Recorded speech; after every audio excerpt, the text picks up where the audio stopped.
नमस्कार प्रिय दर्शक बंधु मु अजय मिश्र स्वागत करुच्ची विधिविधान ओडिया चैनल पुणी एक नूतन अध्याय को।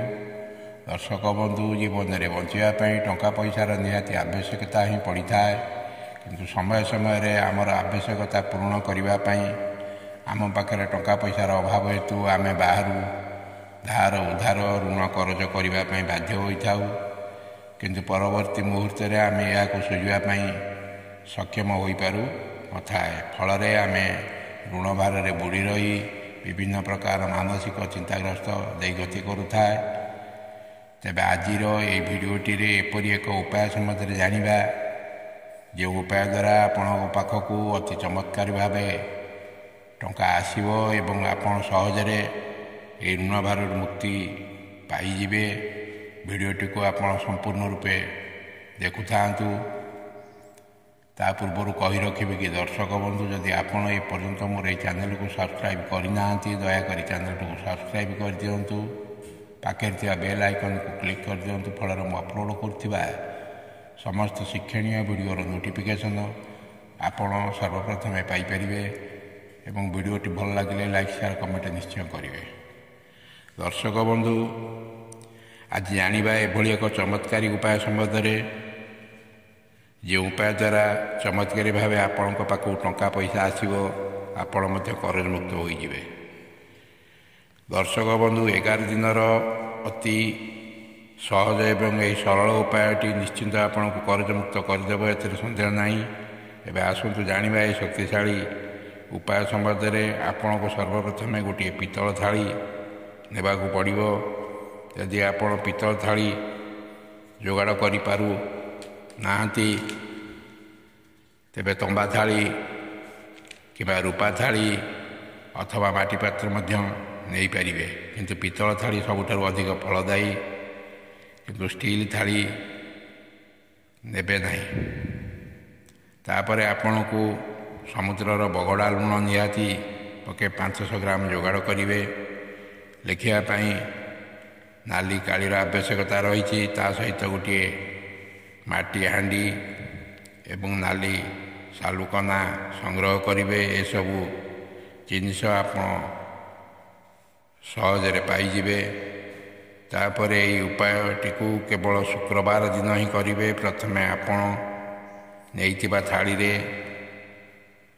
आनी आधा किलो समुद्र लुण को भल करी गुंड करी से रखंतु। तापरे थालीर गोटे पाखरे नाली गाली रे आपण करथिबा करज बा ऋणर परिमाण केवल अंकर लिखंतु। जदि आपणकर 5 लाख टंका ऋण थाए तेबे 5 लिखि से 5टी शून्य दे दियंतु। आपणकर केते टंका करज अछि ताकू केवल अंकर लिखिबे अक्षर रे लिखिबे नहीं।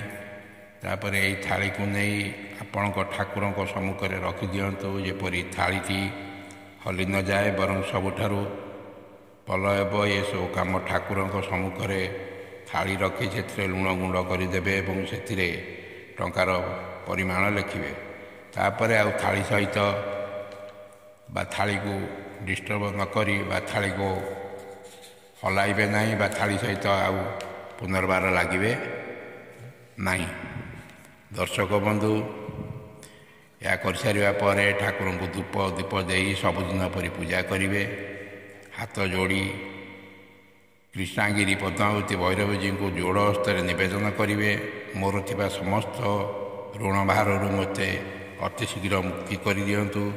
तापर राति सारा से थाली को सेठारे छाड़ी दिंतु। तापर ता परदिन आपण जेपरी पूर्व दिन धूप दीप दे पूजा करुले से हीपरी पूजा करेंगे। थाली रे लेखा थिबा अंक को देखिए। जदि अंक लिभि जाए तेबे पुनर्बार लुण आनी ये उपायटी करने को पड़ी था। जदि लेखाटी से हीपरी रही था तेबे से अक्षत अवस्था से थाली रे थिबा लुण को माटी आंडे पुराई तार मुह को नाली सालुकना द्वारा बांधि दिंतु एवं से ठाकुर पाखे 11 दिन पर्यंत रखंतु। 11 दिन पूर्ण होगा पर माटी हांडी को नहीं नदी जल स्रोत भसाई दिंतु।